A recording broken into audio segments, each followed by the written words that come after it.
ഈശോ മിശിഹായ്ക്ക് സ്തുതിയായിരിക്കട്ടെ. ഈശോ മിശിഹായിൽ സ്നേഹിക്കപ്പെടുന്ന മാതാപിതാക്കളെ, സഹോദരങ്ങളെ, ദൈവത്തിൻ്റെ അനന്തമായ സ്നേഹവും കൃപയും സൗഖ്യവും അനുഭവിച്ചറിയുവാൻ ഇടവരുത്തട്ടെ എന്ന് പ്രാർത്ഥിക്കുന്നു. ജോസഫിന് ലഭിച്ച മംഗളവാർത്തയെക്കുറിച്ചാണ് നമ്മൾ ഇന്ന് കാണുക. മത്തായിയുടെ സുവിശേഷം 1-ാം അധ്യായം 18 മുതൽ 22 വരെയുള്ള തിരുവചന ഭാഗങ്ങളിലൂടെ നമ്മൾ കടന്നു പോകുമ്പോൾ യേശുവിൻ്റെ ജനനം എന്ന ഹെഡിങ്ങോടുകൂടി നമ്മൾ വായിച്ചു തുടങ്ങുന്നത് എങ്ങനെയാണ്? യേശു ക്രിസ്തുവിൻ്റെ മാതാവായ മറിയവും ജോസഫും തമ്മിലുള്ള വിവാഹ നിശ്ചയം കഴിഞ്ഞിരിക്കെ അവർ സഹവസിക്കുന്നതിന് മുമ്പേ അവൾ പരിശുദ്ധാത്മാവിനാൽ ഗർഭിണിയായി കാണപ്പെട്ടു. ജോസഫ് നീതിമാനാകിയാലും മറിയത്തെ അപമാനിക്കാൻ ഇഷ്ടപ്പെടായതുകൊണ്ട് രഹസ്യത്തിൽ മറിയത്തെ ഉപേക്ഷിക്കുവാൻ തീരുമാനിച്ചു. അവനിത് ആലോചിച്ചു കൊണ്ടിരുന്നപ്പോൾ ദൈവത്തിൻ്റെ ദൂതൻ അവൻ്റെ മുൻപിൽ വന്ന്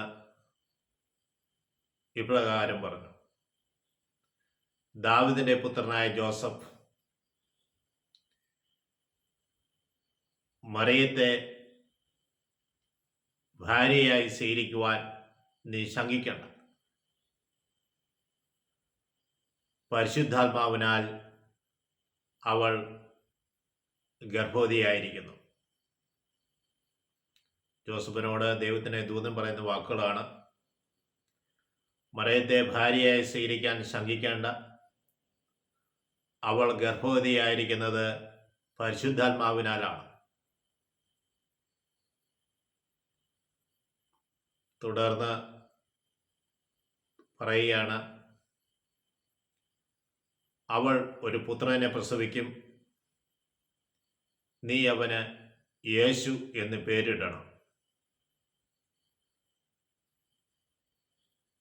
തുടർന്നും നമ്മൾ ശ്രവിക്കുക. അവനെ യേശു എന്ന് പേരിടണം എന്ന് പറഞ്ഞു. തുടർന്ന് പറയുകയാണ്: അവൻ തൻ്റെ ജനത്തിൻ്റെ പാപങ്ങളിൽ നിന്നെല്ലാം അവൻ മോചിപ്പിക്കും. തൻ്റെ ജനത്തിൻ്റെ പാപങ്ങളിൽ നിന്ന് അവരെ അവൻ മോചിപ്പിക്കും. തീർന്നില്ല. കന്യക ഗർഭം ധരിച്ച് ഒരു പുത്രനെ പ്രസവിക്കും. കന്യക ഗർഭം ധരിച്ച് ഒരു പുത്രനെ പ്രസവിക്കും.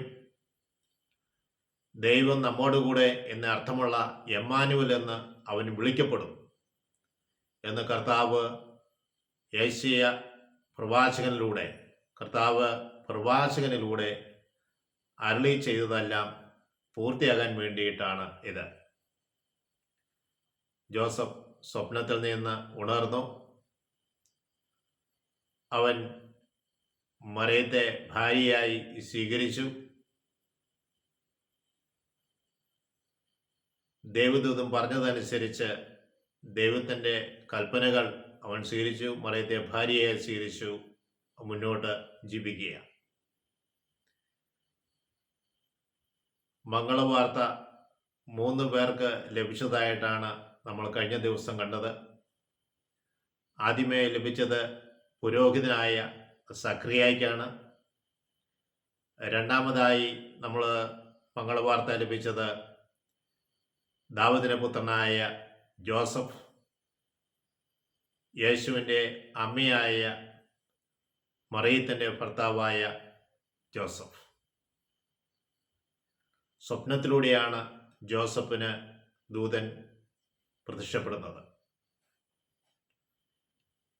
ചില സ്വപ്നങ്ങൾ യാഥാർത്ഥ്യമാകുന്നത് മനുഷ്യരുടെ ജീവിതത്തിൽ നമ്മൾ കണ്ടിട്ടുണ്ട്.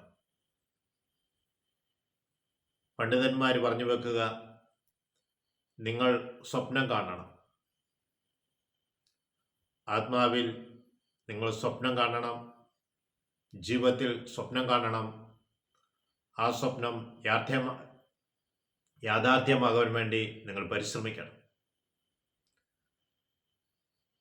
ഈശോയുടെ ജനന തിരുനാളിനായി ഒരുങ്ങുന്ന നമ്മൾക്കും നല്ല സ്വപ്നങ്ങൾ കാണുവാൻ ഇടവരുത്തണമേ എന്ന് പ്രാർത്ഥിക്കാം. ദൈവത്തിൻ്റെ ദൂത് നമ്മുടെ ജീവിതത്തിൽ വന്ന് നിറയുവാനും സമാധാനത്തോടെയും വിശ്വസ്തയോടു കൂടെ ജീവിക്കുവാനും തക്കവിധം ദൈവം നമ്മളേവരെയും അനുഗ്രഹിക്കട്ടെ എന്ന് പ്രാർത്ഥിക്കുന്നു.